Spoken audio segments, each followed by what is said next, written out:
Welcome to episode 70 of Project Geekology, where we are nuclear tested and ready to go. I am one half of your host, Anthony, and joining me as always is... Dakota. And yeah, actually, we are nuclear tested, but we're also we're full of oxygen, guys, and we're ready to be destroyed. Oxygen destroyed, that is.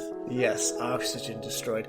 So we're going to be covering Godzilla, 1954, the original film that started off the huge kaiju trade. We're going to be covering the film that started off the big kaiju craze, Godzilla or Gojira from 1954. Obviously, we had, King Kong that came out in the 30s. But from Japan's side of things, this was the big movie that just stemmed that entire franchise of Toho monsters, the universe that we love today about giant monsters fighting each other. That all started here with Godzilla. Right. This is the movie that kicked off the beloved giant lizard, a radioactive lizard. Yes. So we're going to be covering everything that we can think of within an hour of Godzilla, whether it comes to the political or socioeconomic ramifications of what they were trying to get across from that movie, yes, to comparisons to newer movies. Because I don't know about you, Anthony, but there was a lot of parallels between not only Godzilla -1, which we covered last week, the MonsterVerse. There were certain character names that were just totally ripped from this original movie that were inserted in the MonsterVerse that we're going to talk about, and we're going to compare and contrast all of the different little things that make up this original movie. But Anthony, before we start any of that, what have you been up to lately? Well, and you better not say Persona. I went to the theaters to actually watch this original Godzilla movie. No, I didn't. I did watch Godzilla 1954, and that was... That would have been cool if you went to the theaters for that, though. That would have been insane. Yeah, that would actually have been cool. But it was really cool revisiting that movie. I hadn't seen it in so long. So it was almost like rewatching it again for the first time, but also very similar because of after seeing Godzilla -1. But, other than that game... The game that we've decided you weren't going to talk about. Absolutely. Starts with a P, ends with a Ursona. Persona. Yes, Persona 3 Reload. Tell me about it. So, for those of you, and I'm not sure if you know what Persona 3 Reload is, Persona 3 Reload is a remake of Persona 3, which was out on PS2, and they had it out for PSP, it was on PSP because it was Persona 3 Portable. And then they came out with another version it's called FES that adds a whole other protagonist to it. This took the base game and remade it, but it kept the core story. It kept a lot of the story beats and the characters. Honestly, it's been a really good time. I had played a little bit of Persona 3 on a PSP, but I didn't get too deep into it, especially when this was announced. I was like, let me play this version. And I do want to go back and play the definitive version. FES, I think, is the version that a lot of people really love, so I do want to go back and play that eventually. Maybe as the other protagonist. There's a male and a female protagonist in that. But Persona 3 Reload just focuses on the male protagonist. Cool. So I'm assuming you're enjoying it because, it's the big game that you're playing right now. Absolutely. I mean, yeah, dude, how many times have I talked about Persona on this podcast? A lot. An abnormal amount of Persona discussion over the past couple of years plural. So I'm a big fan of Persona 5 Royal, especially. I got my foot in the door with Persona 4 Golden. So I've been a Persona fan at least since the PS Vita days. So as someone who's not familiar with these games literally at all, is Persona 5 Royal the name of the game? So there's Persona 5 and then there's Persona 5 Royal. Royal is the updated version of the game where there's updated visuals, like avatars and minor things, but then it adds a whole extra character to it. The group within the game, they're called the Phantom Thieves. They go into this metaverse, and that's where they fight all these creatures, and it's like the dungeon crawling portion of the game. And so this Persona 5 Royal adds a new Phantom Thief and like an additional, I think, like 20 to 30 hours to the game. And you also mentioned Persona 4 Golden. Is that the same concept where it's like an additional aspect of Persona 4? Okay. All right, cool. So Persona 3, this is like an updated version of that Persona 3 game. Yes. Well, this one is majorly updated. It's not like you're getting a remaster or minor updates. The original was a lot of like kind of point and click type until you actually got into the...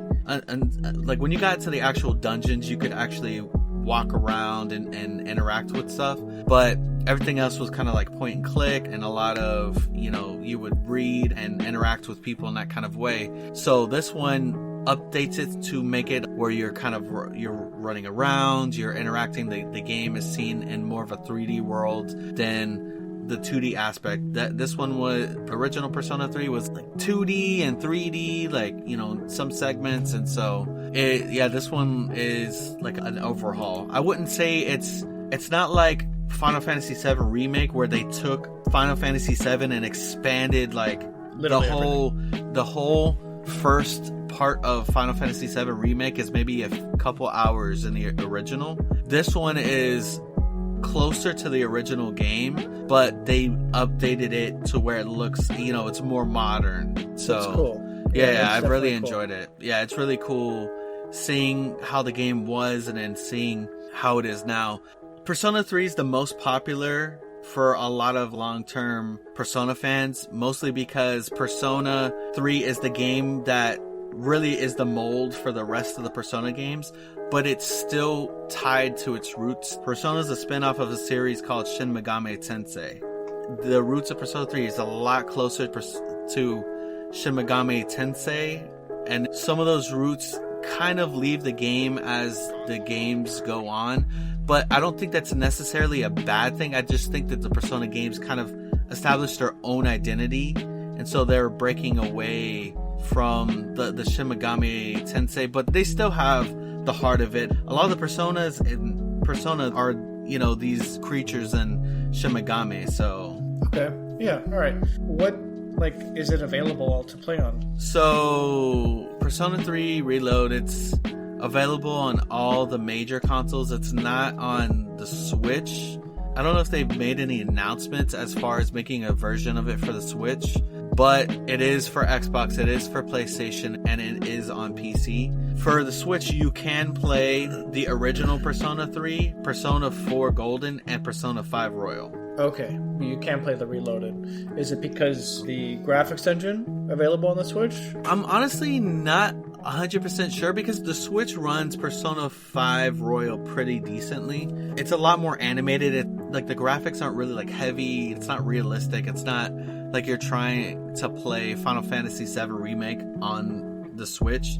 I feel like if you ever try to play a game like that on the Switch, your Switch would probably literally explode. So maybe down the line we'll get that version on the Switch, but at least you do have a version of it that you can play on the Switch. Do you recommend playing the first 2 games in the series before jumping into 3? It's not necessary. It's almost like the Persona games are very similar to how Final Fantasy is done, where the only thing that's really connecting them is maybe a couple of characters, but it's not connected story-wise. The protagonists, they're all different. The stories are all different. The world building is all different, but the personas are shared. You know how Final Fantasy, you have chocobos and all the magic is the same. You might have the Mughals or whatnot. There's stuff that's shared within this universe, but the stories are different. Okay. All right. So I'm thinking about... you've been talking about it for so long. Every time you say it, I'm thinking maybe I should get into it. Hey, you might like it. I might jump on PlayStation 5. Yeah. All right, cool. Do you recommend Persona 3 Reloaded as a starting point? It's so tough, because I know a lot of people would say yeah, definitely. But I feel like the one that has grabbed the most people is Persona 5. Because I don't know, have you heard of Persona before, outside of me talking about it? No. Not at all. So, I mean, I know people who have talked about it, but like, I never really knew about Persona 3 and 4 until like, just by chance, I picked up Persona 4 Golden for the Vita. So that's something that I didn't know. It's almost like Monster Hunter. Monster Hunter is very niche. I think in a way, Persona was niche, but it's like kind of gone to the forefront. So maybe 5 might be something that grabs you a little bit more, but it all depends, because like Persona 3 Reload is a lot darker theme wise, and there's it even warns you in the beginning about stuff like bullying and just like that there might be some sensitive things. The disclaimers. Yeah, those disclaimers. Okay. All right, so I'll think about it. Yeah, definitely. I'll see which one. But you would be safe on jumping on either one. You don't have to worry about missing anything story-wise. All right, so if I jumped on Persona 4 Golden, you'd be cool with that? That's where I started, so. Perfect. Cool. Anything else you've been up to? Nah, man. Just doing my thing, working on my stuff, working on my projects, continuing to learn my web development stuff. It's a slow process, but it's getting there. Eventually, I've told you many times, I'd love to build us a proper website for our podcast, and I think that's going to be my big personal project when I actually get to a place to where I can do stuff either on my own or I know where to go to figure out stuff. But that's definitely something that's on my heart. I really, really want to do that, and I think it would be cool. Yeah, I think that's important. I think any creative goal, whether it's creating a website or creating some sort of art piece, writing regularly, drawing regularly, I think it's a cool thing to work towards. And yeah, I think that the podcast definitely needs a new home. Yes. Besides just a hosting platform, basically. I think we need something a little bit stronger, a little more catchy. Absolutely. But something that... It's something that, I want to establish. And then when we actually update, when we release these episodes, that it's, I don't have to go in and add it every time. It's like automatic. It's like, boom, it's there. Yeah, definitely. I think that's a super strong goal, especially creatively. I think that is something that is easily, all right, it's not easily attainable. It's obviously a lot of work, but it's a cool goal to have. Eventually, I would like to write a novel. It's not going to happen overnight. Oh, absolutely. I think eventually it probably will happen, if I keep writing regularly. So that's awesome. Definitely. That's kind of what I've been up to. What about you? What have you been up to? I've been busying myself with work. Otherwise, I've been working on my own projects for my Geekritique YouTube channel. Specifically, I think I spoke about it last week. I'm pretty sure I have. I'm working on the MonsterVerse timeline. I have pretty much done all of my timeline notes for pretty much everything. I've done all the films, all the comic books that are tied into the MonsterVerse. And now I'm working on the TV shows. I've finished Netflix released a single season of a Kong anime show. I've done all the notes for that, and now I'm working on the Monarch Legacy of Monsters Season 1. And I'm halfway through with that. I'm almost done with all the note-taking for the MonsterVerse, and then I can begin my writing process of the timeline. That's kind of how my process works. For the most part, I take all the notes that I can first, then I jump into writing, and then I record and start editing. But for the MonsterVerse, this was a more tedious project because I've never taken any notes for it. I've always just been an observer and an enjoyer of the movies, the shows, whatever. So I had to go back and be meticulous about okay, I want this to be mentioned in my video. I don't want this to be mentioned in my video. So it takes a lot of work on that end, which is not something I'm used to because with Marvel, which I'm very in tune with, okay, this is a very important thing to write down. I'll do that immediately. Yeah. That's just how my brain is hardwired with Marvel. With other franchises, I'm still kind of working my way up towards that so that I can create big timeline videos that have not only one, I can easily say this movie happens here, this show happens here, this comic happens here, but to have a narrative that sweeps throughout all of that, that's a lot of work.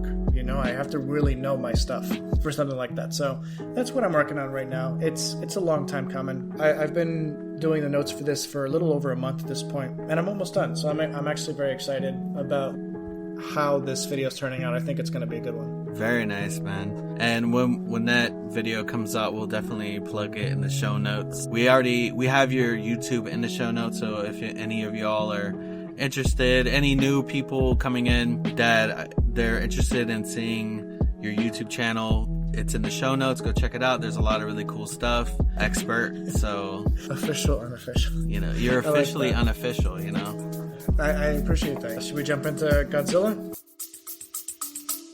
We'll be back after a quick break.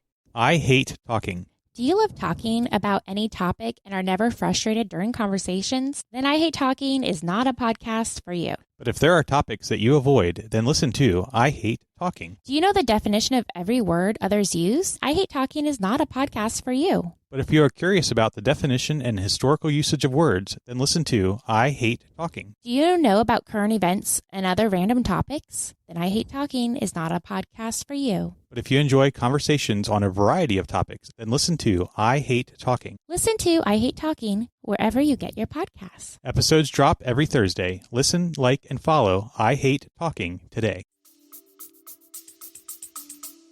Absolutely. It was interesting going back and watching this movie because, you know, they've definitely done a lot to clean up the look of it, especially like I watched it on Max, and I know that obviously had I seen this movie back then, the clarity of the picture wouldn't look like the way it was. I see what you're saying. Yeah.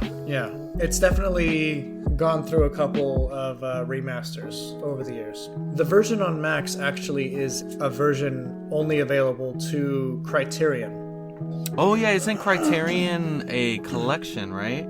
Yeah, so the Criterion Collection, they make DVDs. I mean, that's how they started. They find niche videos or, you know, like movies that don't necessarily lend themselves to big blockbuster release, that are generally on the more artsy side of the entertainment value that you would normally get from, you know, movies. And they sign deals with the studios, with the directors to make physical media for, you know, some of these films. I have a couple. I have like probably 7 or 8 on my shelf over there. I'm looking at them right now. I have Citizen Kane. I have A Hard Day's Night. I have Mulholland Drive, Twin Peaks. A couple of them. I have Princess Bride. They're all like Criterion Collection versions of those releases, and alongside them, they usually have, you know, a couple like special DVD extras that you wouldn't normally get on a normal DVD extra. And I think that's kind of what sets Criterion apart, is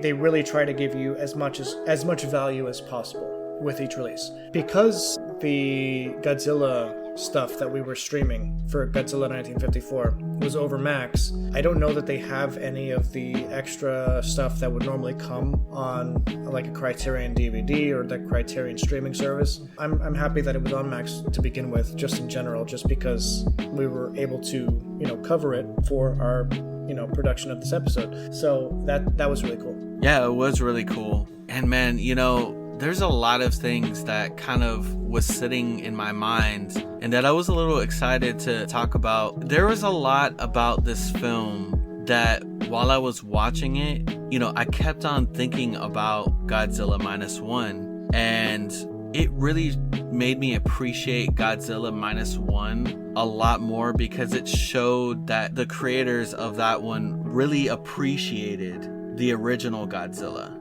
And they, you know, there was a lot that it felt like I said, it was almost like watching this movie again for the first time, but there was a lot familiar about it because we had seen Godzilla Minus One. I totally agree. And it's funny that you said that, because while I was watching it yesterday, Jen was working on her laptop for, you know, for her job, for school, whatever. And she was telling me today that like every time she looked up, she was just like, oh, this scene reminds me of Godzilla Minus One. And I was thinking that throughout the entire thing. I was just like, man, is Godzilla Minus One just kind of like a really modernized adaptation of the original Godzilla 1954? And I think it is in some ways. You know, I think it's meant to be, obviously it's its own thing. I don't think anyone's gonna, you know, argue that. But it is meant to emulate the feel, the terror, the overall sentiment of post-war Japan that you had with the original film. And something that really sat in my mind about the original is that,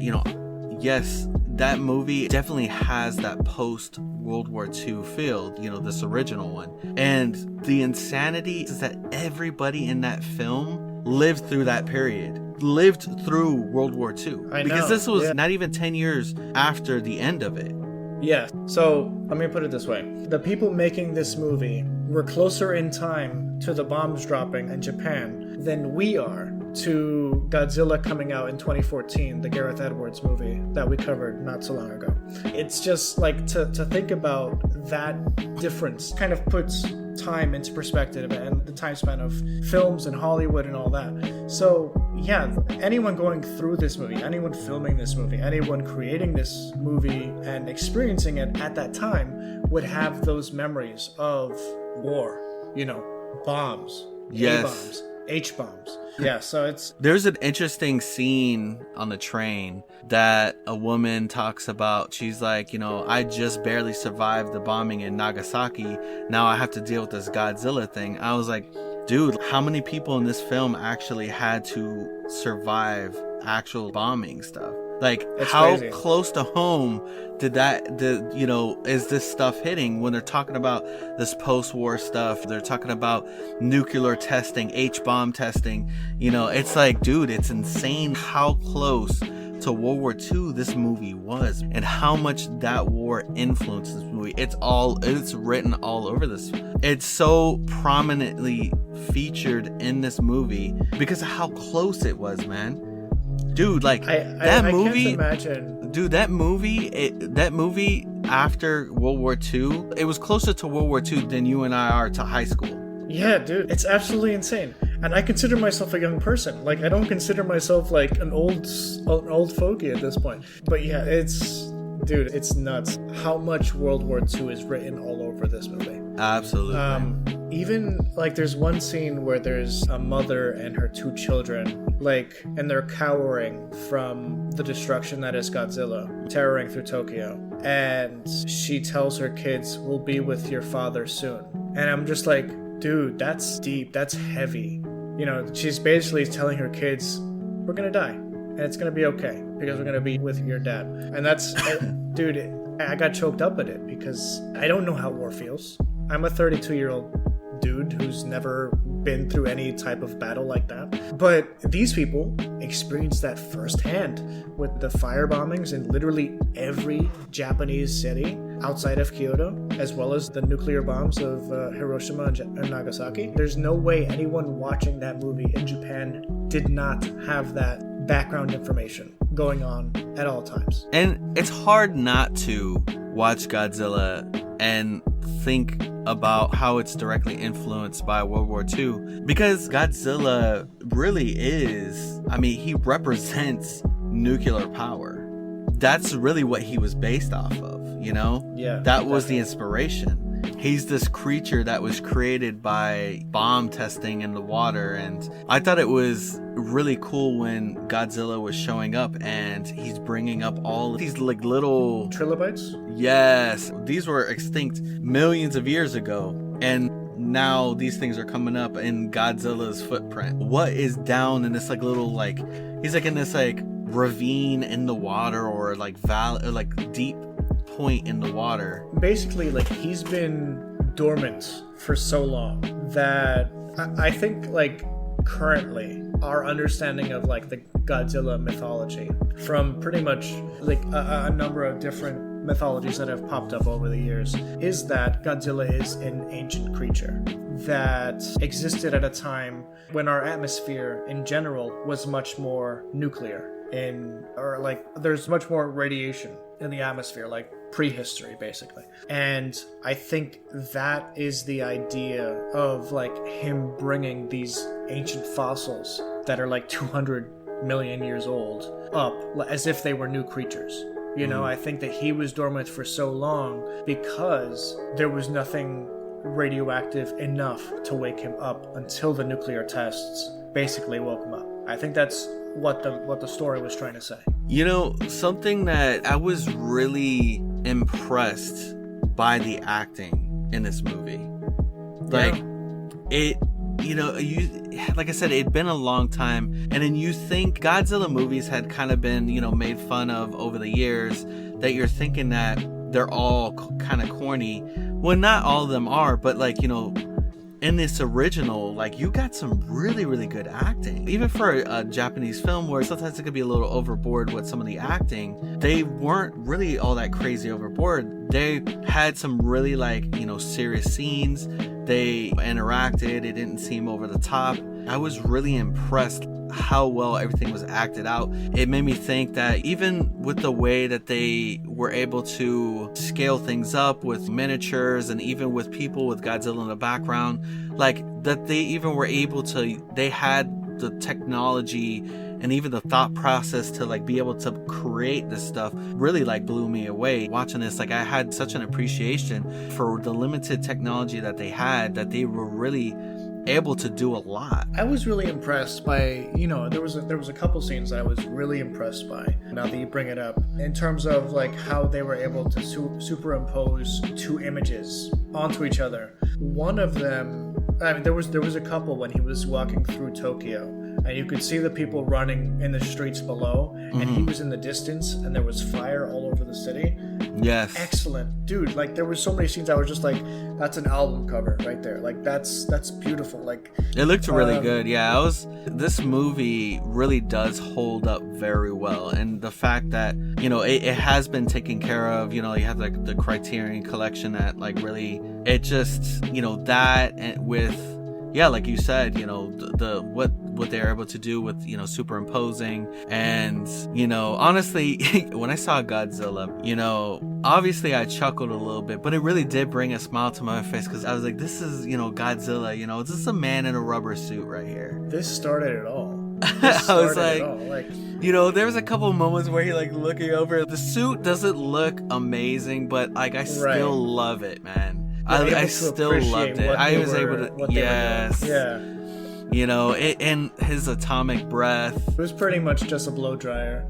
Dude, yeah, I started laughing when he was doing it, like, when he was, like, doing the... But I was impressed because of, like, you know, he was doing that, and then they were able to, like, give it that melting, like, effect, and it looked really cool. Yeah. I think they were going more for, like, radiation. Yeah. I totally got that. It glowed, like, when he was blowing on it. That's, like, yeah, it's not, like... I would call that definitely atomic breath. It makes more sense to call that atomic breath. The current Godzilla definitely shoots out like an atomic beam, you know, now. Yeah, for sure. Yeah, and then when it comes to like the legendary MonsterVerse stuff, it's more of like blue fire. Yeah. And I'm sure there is some radiation involved in there, but yeah, it's not the same as when it originally came. One thing I was pleasantly surprised by that I didn't remember from the first time I watched this was the opening credits. I thought it was funny and also kind of cool that they had like different roars from Godzilla throughout the opening credits, and they were playing the theme song and yes. everything. I'm into this. And it's insane because you listen to the theme in that movie and you listen to the theme that they play in Godzilla -1, pretty much identical, except obviously Godzilla -1, and it sounds a lot better, but it's literally the same theme, dude. It's the same orchestration. It's the same notes on the same paper. It's just a new recording. Yeah, so that was impressive. That was definitely impressive. You know, it's a shame that these people that were in the original film couldn't see, you know, maybe some of the younger ones might have seen Godzilla -1, but it's sad that a lot of these people didn't get to see like what they inspired, because Godzilla -1, you have all these Godzilla movies, but Godzilla -1 is definitely a love letter to the original Godzilla. It's so good. There's some interesting parallels that I think are more like thematic as opposed to like a one-for-one. So like a one-for-one for me is the obvious, like the reporters. Yes! When they were reporting the destruction of Tokyo. Yes, dude. I thought the same thing. The first couple lines, I thought they were the exact same like lines from the original movie as in Godzilla -1. I was just like, it seems like it was like a one-for-one sort of thing. Obviously, there was some things changed because they were on like a tower versus like the top of a building. But so for those of you who don't remember or who haven't seen Godzilla Minus One, there's a scene where there are like 4 reporters, like one of them is capturing video, one of them is capturing audio, and one of them is actually talking into the microphone and is explaining like what Godzilla is doing, and he's tearing through Tokyo and he's destroying and leveling buildings and destruction is rampant. We don't know if we're going to get out of here, blah blah blah. They had that exact same scene in Godzilla 1954. It's on a radio tower instead of the top of a building. And I don't remember what happens to the radio crew in Godzilla Minus One, but in Godzilla 1954, Godzilla, tears down the radio tower, and that's that for them. Yeah. The evacuation announcement was, like the same. Absolutely the same. That's cool. Yeah, man. Like I said, watching through this film, dude, it really does. It gave me so much more of an appreciation for Godzilla Minus One, because I'm like, dude, they really took a lot of inspiration from this film, man. The Godzilla in Godzilla Minus One is literally the Godzilla in this movie, but obviously not lopsided looking. They give him more of a symmetrical look, but the texture and the look is so close to the original, man. Connection, an obvious one-for-one connection between Godzilla Minus One and Godzilla 1954 is Oda Island, which is a fictional island. We talked about it briefly on our last episode. That's the island that has the mythology or the legend of a Godzilla-type creature. Yeah. I looked it up. It's not an actual Japanese island. It's an island created for the 1954 film that on that island they have a legend of a Godzilla-type creature. So it's not a new creature. Godzilla isn't a new thing. He's been around for a very, very, very long time, and the nuclear testing woke him up.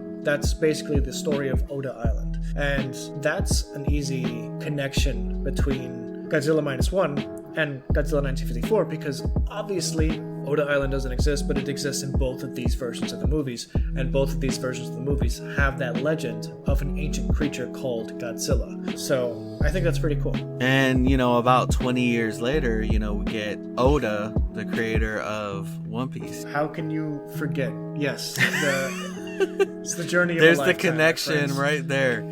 You heard it here, folks. Godzilla and One Piece are connected by this little piece of information. No, I was just kidding. I was actually just telling Jen, we were having dinner. We were at a Mexican restaurant, and I was thinking about, One Piece, and I'm just like, man, I stopped reading the manga. I stopped watching the anime.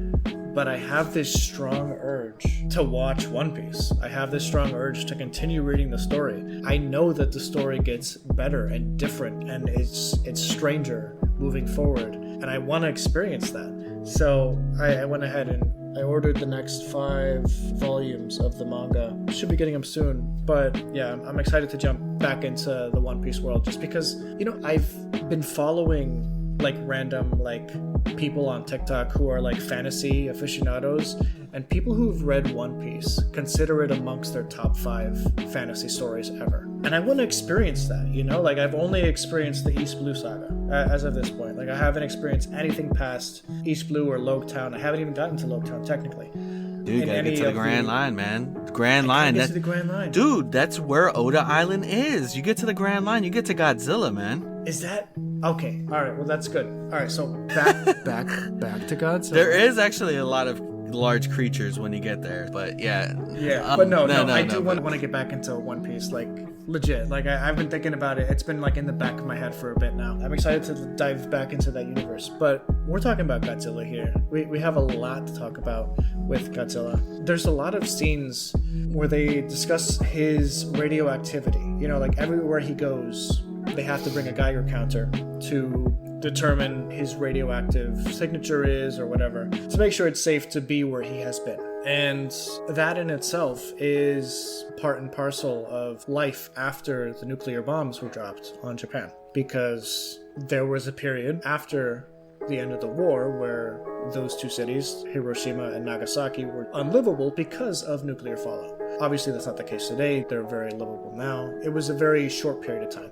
But it was dangerous at the time, and there are people around that area who weren't directly affected by the bomb immediately, had effects later on. So that was in the public consciousness at the time. when this movie was coming out. And that's another one of those things that this movie is commenting on. But the biggest commentary that I can think of in terms of World War II ramifications is near the end of the movie, they really start to dig into the oxygen destroyer as this next big superweapon. They mention A-bombs. That's what was dropped on Hiroshima and Nagasaki. They mention H-bombs, which is the next big thing after A-bombs. H-bombs were never dropped on any civilian cities or anything like that, but they were used in testing, and they tested all the way up through the 50s and 60s. They even mentioned some of the testing in the movie as what woke up Godzilla. Dr. Serizawa, a character who has a cool little eye patch, creates what's known as the oxygen destroyer and introduces it to Emiko, which they don't really explain their relationship too much, Emiko and Dr. Serizawa, but it's kind of implied that Emiko and Dr. Serizawa were once a thing, or almost a thing. They were close enough where introducing Emiko's fiance in Ogata was kind of weird, to a point where they didn't actually introduce themselves as a couple to Dr. Serizawa. Emiko is introduced to Dr. Serizawa's oxygen destroyer in a little contained test within a fish tank, and she freaks out because obviously that's a very terrible power to be exposed to. And throughout the rest of the movie, Dr. Serizawa is very adamant that he does not want this going out into the world. And, in 2024, watching this in 2024, post-Oppenheimer, post-Godzilla -1, I have to, use that knowledge or preconception of what it would be like to create a weapon of this magnitude in a movie like this. And I think that's what they were commenting on. Dr. Serizawa was kind of an Oppenheimer type character, where he didn't want his bomb to blow up civilians. He was doing it because he could. He was doing it because it was the next step in scientific knowledge. It was a breakthrough. But when it came down to using it to take out life, that was obviously something Oppenheimer did not want. If you watch the movie, he kind of drew the line there. He was very adamant that maybe we should, stop. He tried to stop the military at that point. With Godzilla 1954, Dr. Serizawa tried to stop anyone from even knowing that he was working on this device, because he realized the effects that the A-bomb, the H-bomb had on the global socioeconomic system, where just because they used that changed the world forever. They realized at that moment that every superpower in the world is going to try to attain that power, and they're going to leverage it against each other. And that's what ended up happening with the Cold War, even after this movie was released, So at this point in 1954, when the Soviet Union was still fairly weak comparatively to when they were in the 60s, 70s, and 80s, the directors of this movie had the foresight to really dig into that mindset of what would happen if we created a bomb that's even worse than the H-bomb. And that's what they kind of did with the oxygen destroyer. They didn't want that getting out into the world. And I think that's such a cool narrative. It's just we saw firsthand what A-bomb could do on our domestic soil. We don't want to be the creator of the next big thing. Right. That's dope. Destroy all his notes and stuff on it too. Yeah, and I think Dr. Serizawa is probably the most interesting character of this movie for a number of reasons. Not just because of that. Obviously, he's the one who has the plot device that ends the threat. So that's interesting in and of itself. But when it comes to a parallel between this movie and Godzilla -1, and this movie and Legendary's MonsterVerse, there's a lot to talk about when it comes to Dr. Serizawa, because he sacrifices his life to destroy the monster. But in Godzilla -1, the main character does not sacrifice himself, even though he wants to. He plans to. He does not, though. And I think that's the big difference between Godzilla -1 and Godzilla 1954, is that life is valuable. There's no point giving it up. Even though there is a desire for this weapon, the oxygen destroyer, to not get out there. He didn't want to use it on life. 100%. I think in the context of this movie, it makes more sense for him to take his own life because he's afraid that some other organization is going to get him and use his knowledge to create another one of these devices. Which is valid. I mean, honestly, in that time, probably. Yeah, I 100% agree with that sentiment, and I understand his fear about like it being used for, you know, something other than destroying a giant lizard creature. But let's talk about, if you'll allow me, Dr. Serizawa versus the Dr. Serizawa of the MonsterVerse. Yeah. So I think that's a really interesting comparison, because for those of you who remember, Dr. Serizawa in the first Godzilla movie, Godzilla 2014, the first American version of this, you know what I'm talking about. Godzilla 2014, they had a Dr. Serizawa. He was famously quoted as like, "Let them fight." You know, he was the guy who told the U.S. Army to basically let Godzilla fight the Mutos, because he knew that Godzilla could win, and he's like a natural balance for nature and all that. Well, in Godzilla King of the Monsters, which is the third movie, so Godzilla 2014, then there's Kong Skull Island, and then there's Godzilla King of the Monsters. In that movie, a rogue party releases King Ghidorah, or they call it Monster Zero in this movie. They release Rodan, and they release Mothra, and blah, blah, blah, and it culminates in a big monster fight. But there's a point in the midway point of the movie where the U.S. Army uses an experimental weapon known as the Oxygen Destroyer to blow up Godzilla and King Ghidorah. Only Godzilla is like mortally affected by this bomb called the Oxygen Destroyer, which is obviously a parallel to the original 1954 film. But the interesting thing about that is that Dr. Serizawa did not want him to be blown up. He did not want him to use the Oxygen Destroyer on Godzilla. There's a parallel between Dr. Serizawa and Godzilla, where in the original 1954 film, Dr. Serizawa sacrifices himself to explode the bomb in front of Godzilla, killing both him and Godzilla. But in the newer movie, the 2019 movie Godzilla King of the Monsters, to bring Godzilla back in action after the Oxygen Destroyer, the Monarch team dives into Godzilla's lair, the Earth's crust, basically, and they release a nuclear bomb. Dr. Serizawa himself walks up to Godzilla to basically like ignite this nuclear bomb, which is what Godzilla feeds on. So it's actually something that will like basically wake him up. Dr. Serizawa in the 2019 Godzilla King of the Monsters actually sacrifices himself using a bomb to wake Godzilla up, versus Dr. Serizawa blowing himself up to kill Godzilla in 1954. I just think that parallel is super cool, and it's all based around the Oxygen Destroyer. Did that make any sense to you?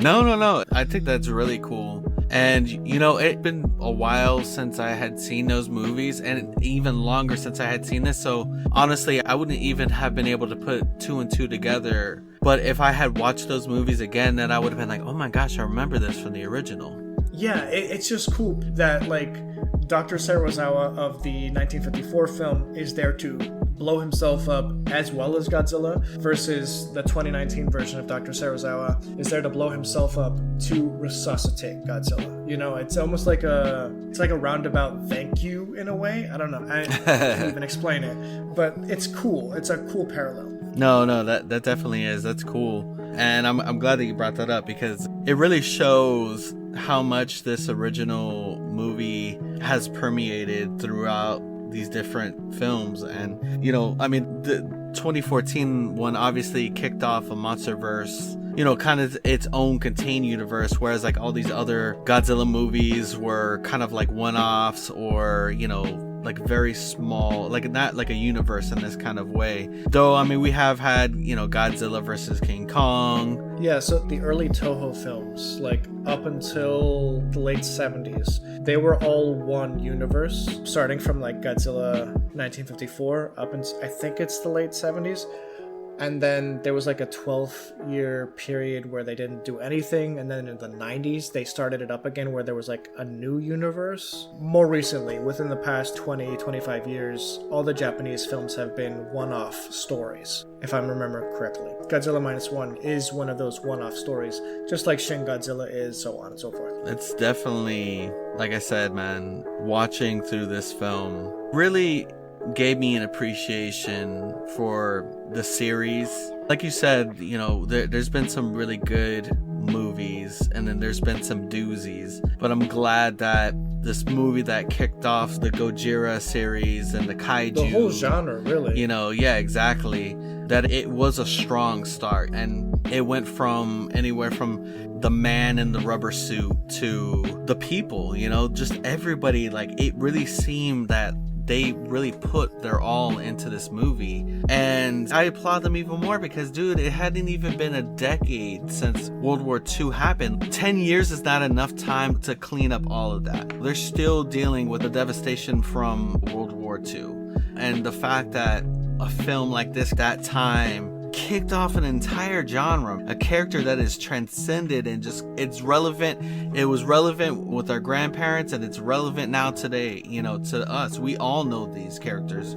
Yeah. It's something that's just going to keep going, and it's insane how you could ask anybody. Everybody's gonna know who Godzilla is. You could live in a cave your whole life and still know who Godzilla is. I was even thinking, like, in the intro, before they even showed any footage of the movie, they had like the credits of the movie. There was like a playlist of the different roars that he did throughout the movie. It all sounded like Godzilla, like the Godzilla that we know and love today. It's crazy how much nothing has changed. I mean, even the scales on his back, when he would like do his atomic breath, even those lit up.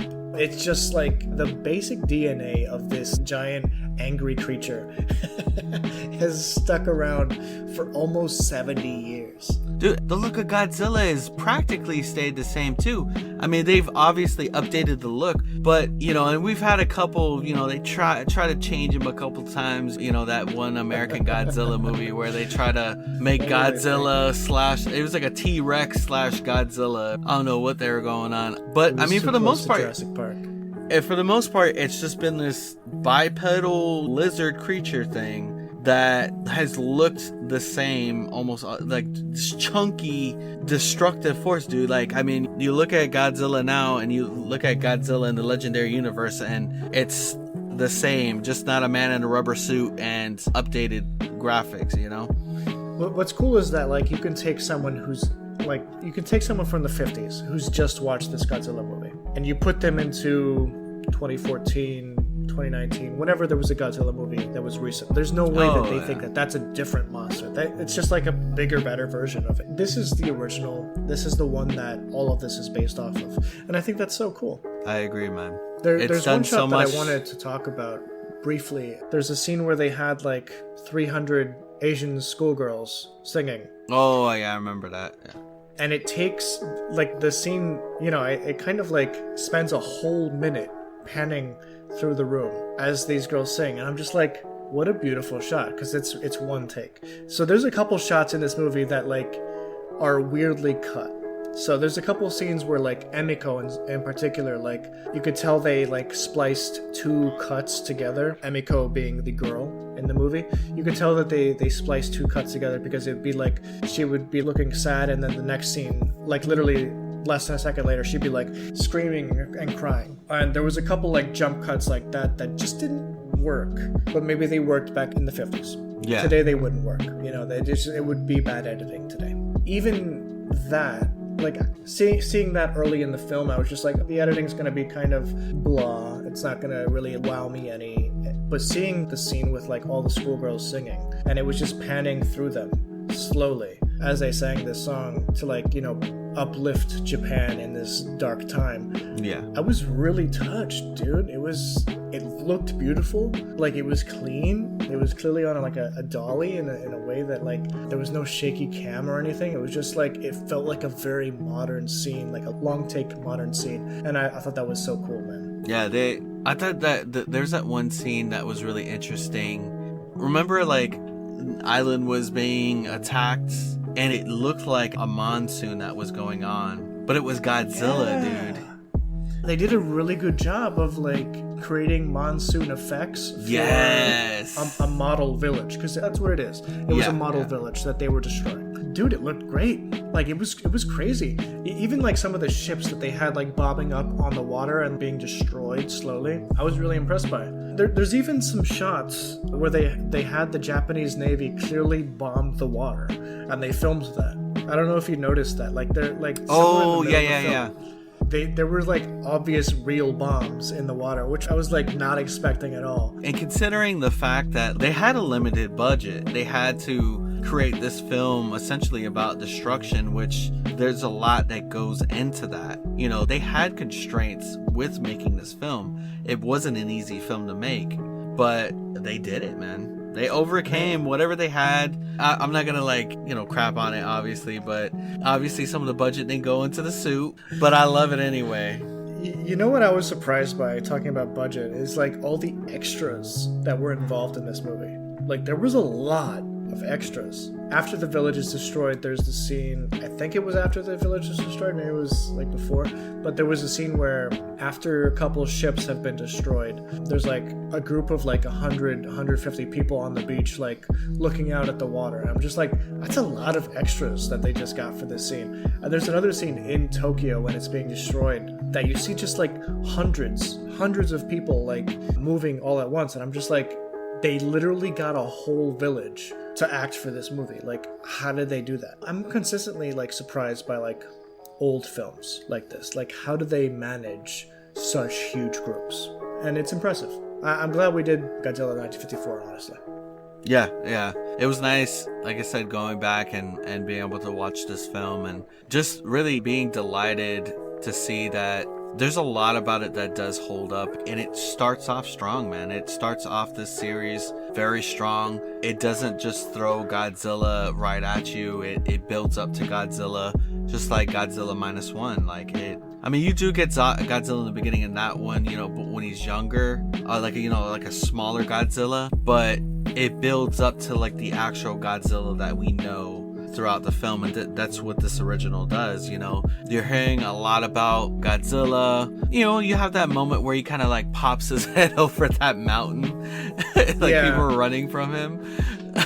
He's like, it looked really funny, but it was also kind of cool. Yeah. No, absolutely. You know, it was like in that moment, I'm like, you know, Godzilla's just like popping up, like, hey, what y'all doing over there? Yeah, Anthony, what do you say we continue our giant monster discussion next week? Maybe not with Godzilla, but maybe with another movie. I don't know.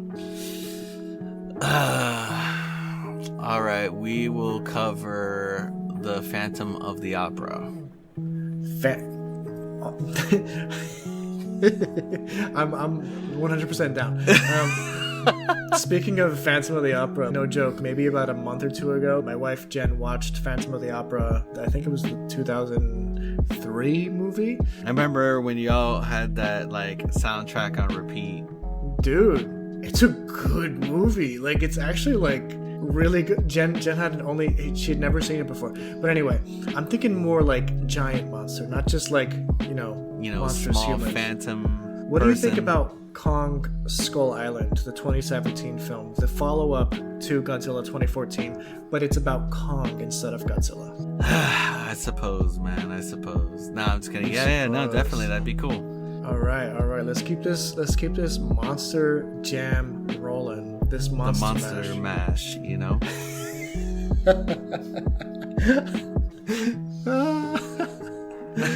I could see it in Anthony's face that like I said Monster Mash before he was able to say it, and he was pissed. It's like Dakota beat me to the punch, you know. All right, guys, thank you so much for listening to us here at Project Geekology for our 70th episode, all about Gojira 1954. Next week we're going to be covering Kong Skull Island, the 2017 film by Legendary and Toho. We're very excited about that, just to jump into another monster. But yeah, Anthony, anything else to say about Godzilla 1954? If y'all are Godzilla fans and you haven't seen this film or haven't seen it in a while, definitely go watch it or revisit it. It's a delight to see. It's a delight just to watch the movie that kicked it all off, and honestly didn't just kick off the whole Godzilla series, but kicked off the entire giant monsters fighting each other era, the series, the Kaijus fighting. Yeah, 100%, and I couldn't say it any better myself. So yeah, definitely check out Godzilla 1954 if you have Max, the streaming service. If you have that, it's available there, as well as a number of Godzilla movies. They have a whole bunch of... Oh yeah, so many. I was like, was oh my actually gosh. really- I was scrolling through. I was like, oh my gosh, dude, there's so many Godzilla movies. There's more Godzilla movies than I remember there being. But yeah, definitely check them out. Specifically that first one, because it's probably considered among the best. And for good reason. But anyways, we will see you next week for our 71st episode, specifically Kong Skull Island. So be there or be square. If you want to check out anything outside of the podcast, be sure to check our show notes where we have all of our socials individually and, as like the podcast socials and stuff. So follow us there and we'll see you next time. Alrighty, bye.